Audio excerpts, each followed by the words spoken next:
ఈ యొక్క గ్రహణం ఉబ్బా నక్షత్రం సింహరాశి మీద రావడం వలన ఈ యొక్క గ్రహణాన్ని ఉబ్బా నక్షత్రము సింహరాశి వాళ్ళు చూడరాదు.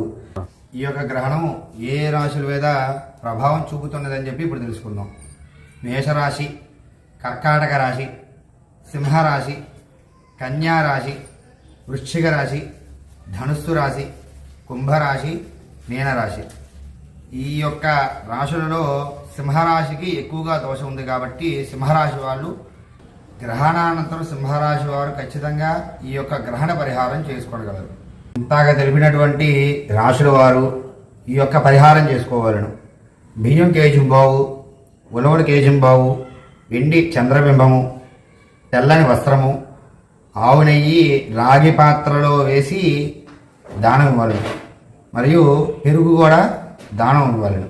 అదేవిధంగా ఈ యొక్క దానానంతరము కూడా శివాలయంలో రుద్రాభిషేకం చాలా మంచిది.